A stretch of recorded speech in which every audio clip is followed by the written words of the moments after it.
ஹாய்ங்க எல்லாரும் எப்படி இருக்கீங்க? இன்னைக்கு ரெஸ்டாரண்ட் ஸ்டைலில் சூப்பரான ஒரு க்ரீன் சிக்கன் எப்படி பண்ணுறதுன்னு பார்க்கலாமா? அதுக்கு ஃபஸ்ட்டு மிக்ஸி ஜாரில் இஞ்சி பூண்டு 2 பச்சை மிளகாய் 4 முந்திரி ஊற வச்சு வச்சுருக்கேன். ஒரு கைப்பிடி புதினா, ஒரு கைப்பிடி கொத்தமல்லி, கொஞ்சமாக தண்ணி ஊற்றி நல்லா அரைச்சி எடுத்து வச்சுக்கலாம். இன்னொரு பேனில் கொஞ்சமாக எண்ணெய் ஊற்றிக்கிங்க. 2 பட்டை, ஒரு பெரிய வெங்காயத்தை குட்டி குட்டியாக கட் பண்ணி வச்சுருக்கேன், அதையும் அது கூட ஆட் பண்ணிக்கலாம்.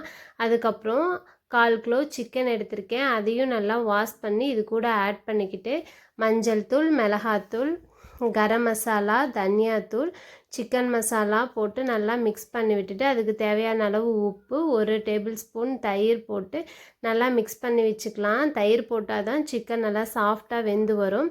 நம்ம அரைச்சி வச்சுருக்க பேஸ்ட்டையும் அது கூட ஆட் பண்ணிவிட்டு தேவையான அளவு தண்ணி ஊற்றி நல்லா சிம்மிலேயே 10 நிமிஷம் வேக வச்சு எடுத்துக்கிட்டோம்னா சூப்பராக சிக்கன் வெந்து வந்துடும். கடைசியாக கஸ்தூரி மேத்தி போட்டு நல்லா இறக்கிட்டோம் அப்படின்னா சூப்பரான restaurant style hariyali chicken, green chicken ready ஆயிரும். கண்டிப்பாக நீங்களும் வீட்டில் ட்ரை பண்ணி பாருங்கள். நம்ம சேனலை அப்படியே சப்ஸ்கிரைப் பண்ணிக்கோங்க. தேங்க்யூ.